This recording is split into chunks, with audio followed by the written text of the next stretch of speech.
The stories you're about to hear are real. They've been taken from the reels of Hollywood movies. The names have been changed to protect the identity of those films. This is not true crime. This is real crime scenes.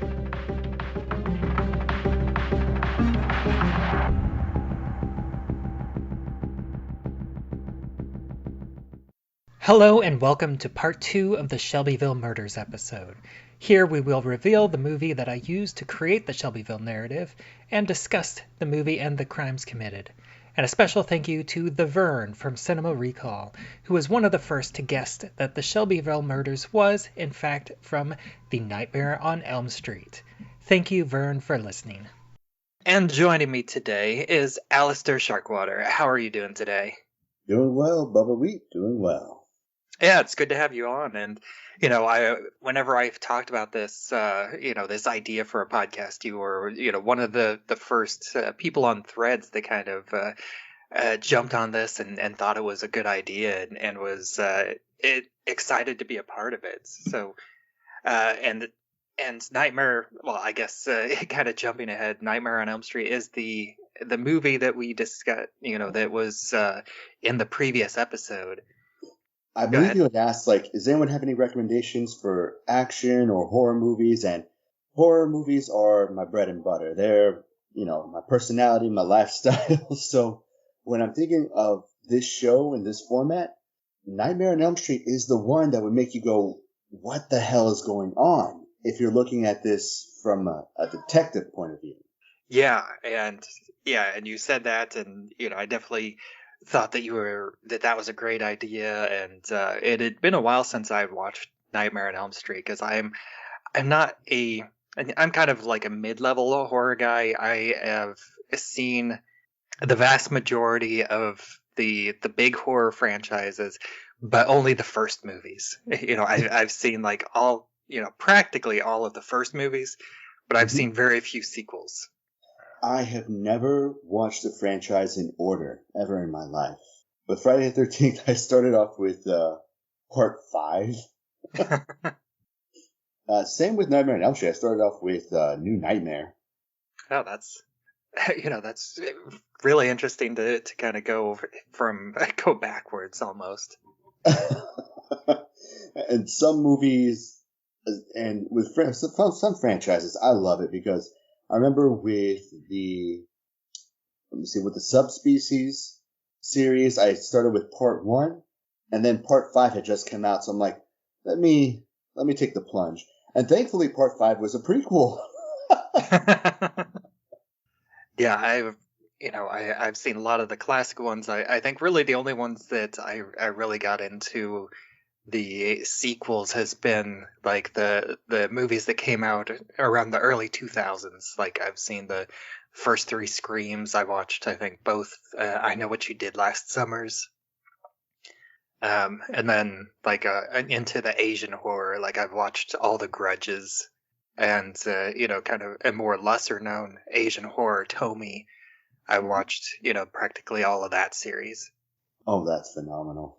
But, let's kind of jump back into Nightmare on Elm Street. And one thing that I, not overly surprised, but it does kind of surprise me is there is a fairly low body count. There's only really 3 murders and then 4 if you include the mother. Yeah, there is the question about the mother because she does go missing kind of at the end. But yeah, it's like she gets sucked into the bed.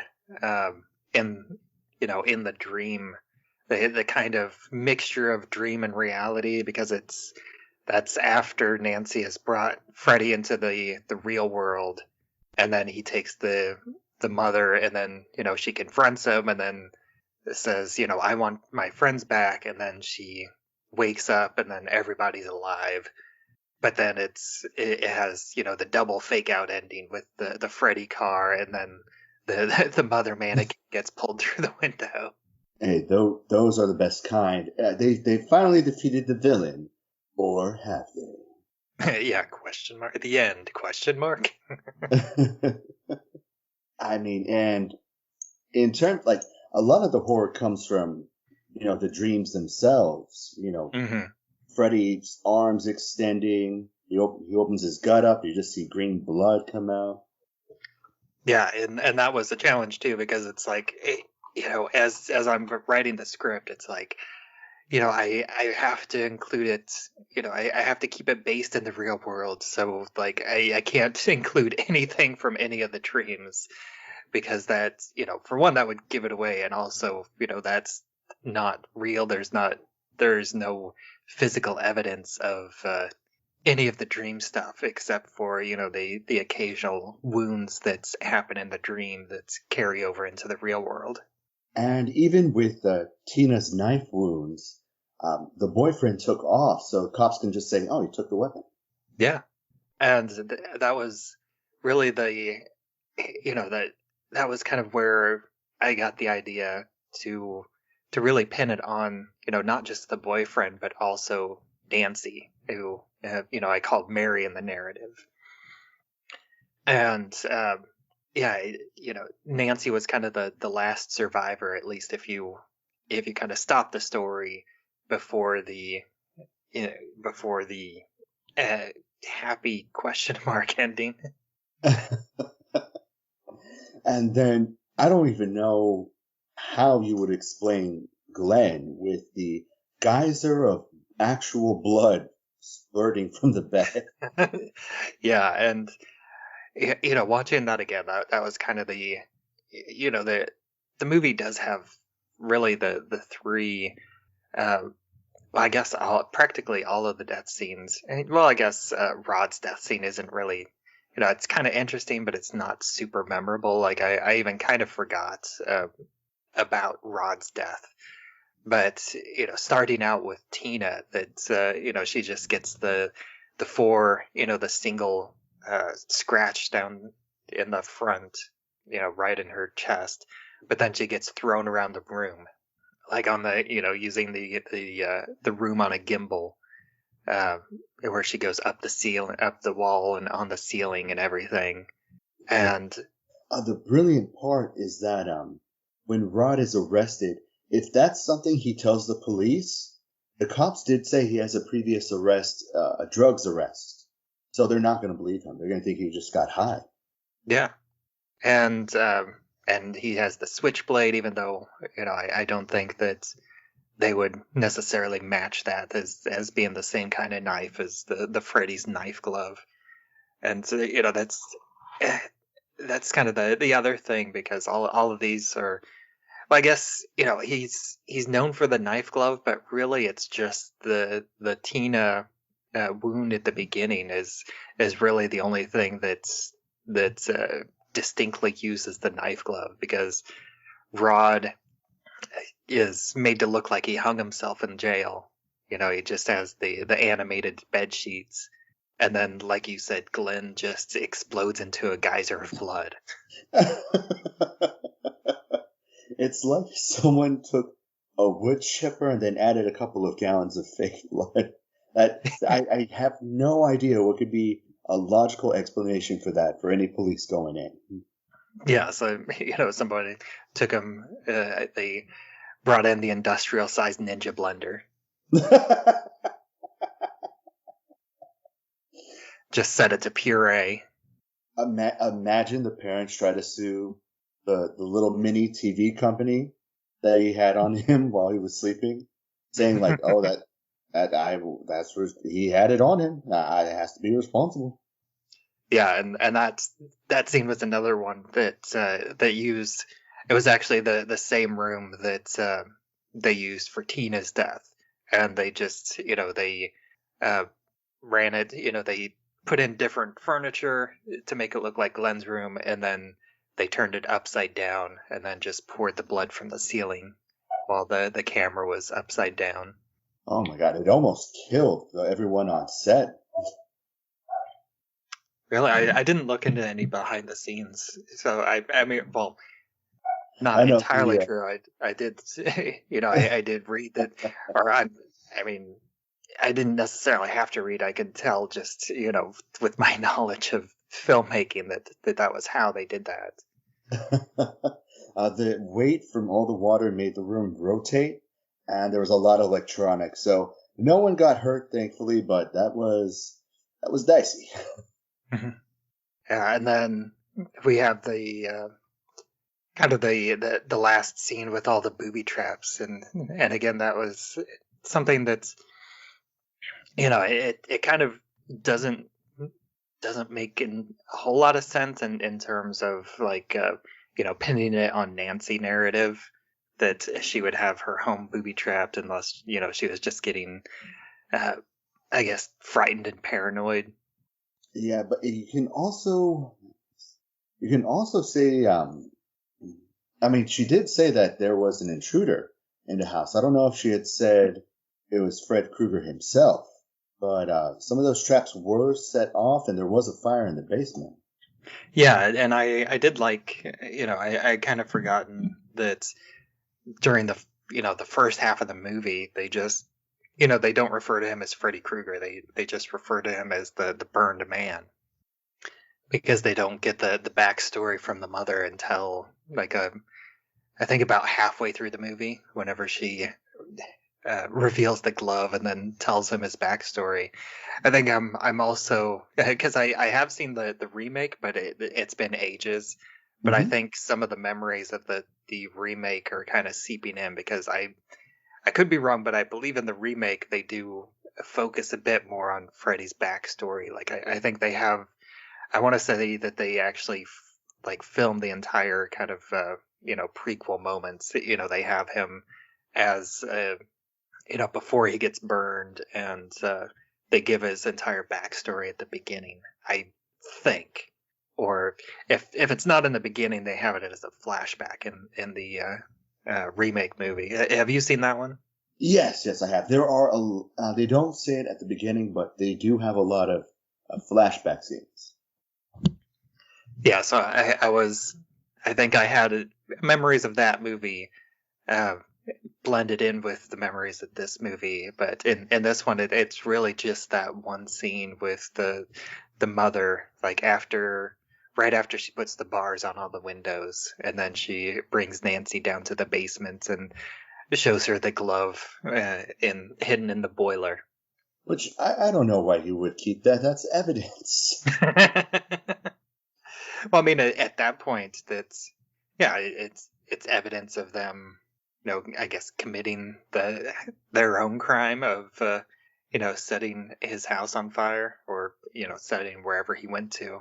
Because I did do a little bit of reading into the um, Nightmare on Elm Street franchise lore, and there's definitely a bit of mixed up information whenever you start looking into it because there's the um, implication in some of the later movies that Nancy's house was Freddy Krueger's house.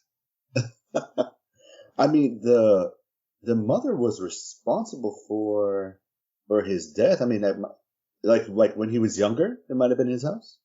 No, it was implied that that was his house whenever he was doing the murders, Oh, because the basement has like there's a secret basement where he had all of his stuff. oh, that is scary. Yeah, and so it implied that his daughter also lived in that house because in like on the Nightmare on Elm Street Wikipedia, there's like in the notes for this house said that had like the residents of the house, and it included Maggie, I guess Maggie Kruger. I know. I've never actually thought in terms of how old his daughter would be during this movie. They did have her birth year listed, so by the time this movie would have come out, she would have been 23.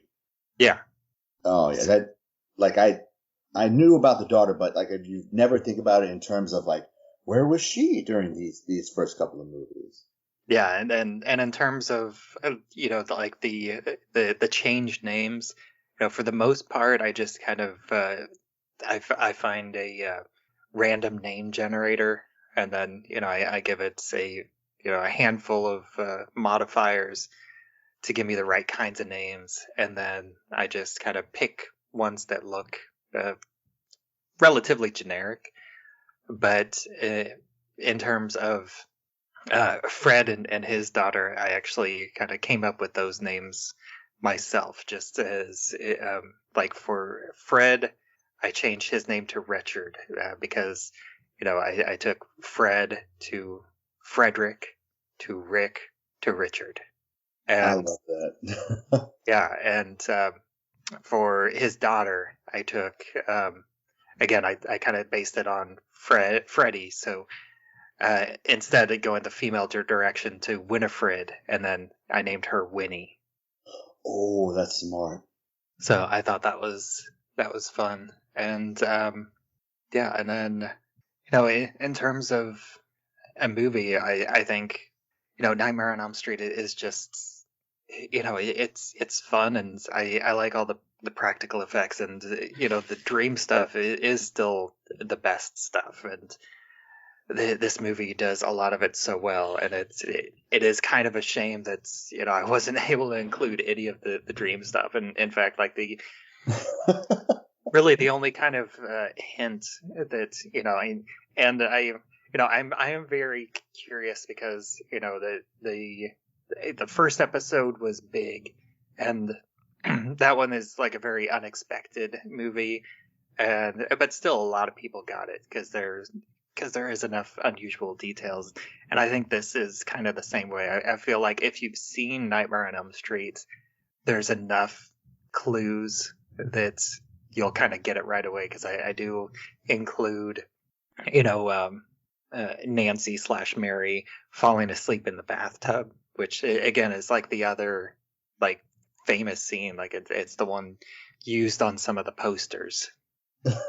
I cannot tell you the joy of that first episode and realizing you're talking about the movie Big. It's like, I get it. Yeah, and I'm, my prediction is that most people, at least anybody that's seen Nightmare on Elm Street, most people will get it, but when they get it will be different for each person. It's like you get that investigative part of your brain going, and then it finally clicks together. Yeah.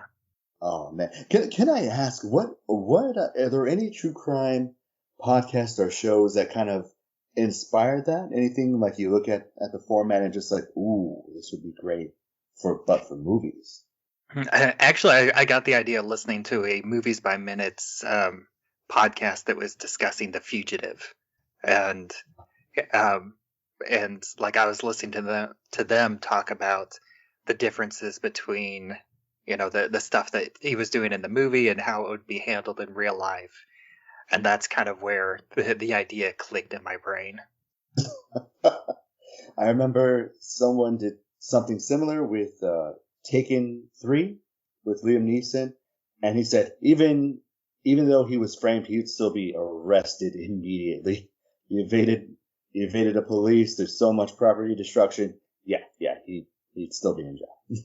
Yeah, and I'm, I definitely have a, not, I definitely have a crime thriller on the horizon. I haven't decided what direction I'm gonna go, but and I'm I'm definitely gonna get away from the '80s. Like I kind of didn't realize that these first two movies are '80s movies. But I'm definitely going to branch out in future episodes. But this was fun. Thank you for suggesting Nightmare on Elm Street. It was definitely kind of a challenge, and I hopefully it worked out well, because kind of a peek behind the curtains. I haven't actually recorded the the narrative episode yet. I'm almost finished with it. I just have to do some final details on the script before I record it. But it's definitely been a challenge, but it's been a challenge in a good way, I think. I'm glad to hear it.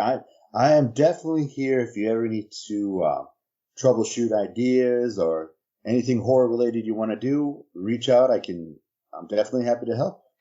All right, and thank you for coming on to discuss the movie, and have your own little part in the narrative episode. And, for people who might not be familiar with you, do you have other work, or if you just want to share your socials to let people know where you can be found online? Let me see. I am at, Aleister Sharkwater 2752 on Instagram.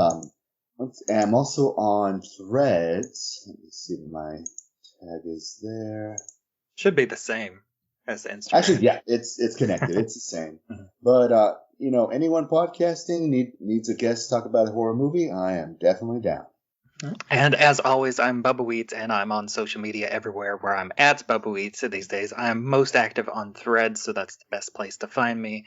And, this podcast is still pretty new, so if you are enjoying it, I'd really love it if you give it 5 stars on whatever podcasting app you are listening to. And if you're on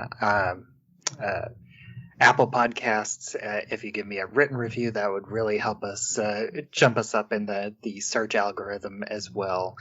And we'd really appreciate that, to be able to find more people, and, share the episode on social media. Again, if you enjoy it, I really love this podcast to grow and reach more people.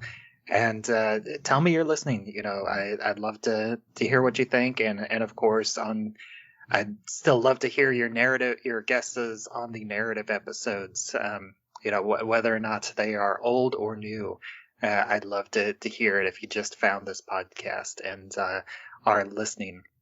There's, at this point, there are 2 episodes out there. And, I guess if you're listening to this, you've already been spoiled for both of them. But, I'd love it to hear any feedback and guesses. And, you can send them in social media, or you can email them to realcrimescenes@gmail.com. And we're also part of the Rabbit Hole Podcasting Network, which can be found at rabbitholepodcasts.com, along with a ton of other great podcasts about movies, music, TV, pop culture, books. We cover a lot of different things, even celebrity deaths. There's a lot of podcasts in our network. And until next time, we're remember, this is not a true crime podcast. These are real crime scenes. Hey, Nick. Hey, Bubbawheat. Hey, did you know the song Sledgehammer by Peter Gabriel, he was actually talking about his penis? What? The whole time? Yeah, it's, he was talking about having sex. And did you know that the song Blinding Lights by The Weeknd was actually about driving under the influence? Under the influence? I figured driving because of the lights, but under the influence as well? And did you know that Weapon of Choice was actually about Dune? No. Now I know you're lying. It could be. And at Lyrical Innuendo, we actually discuss these songs and more and decide if they are really about sex, drugs, or if they're just rock and roll. And you can find the newest episodes on Spotify and everything else at rabbitholepodcasts.com.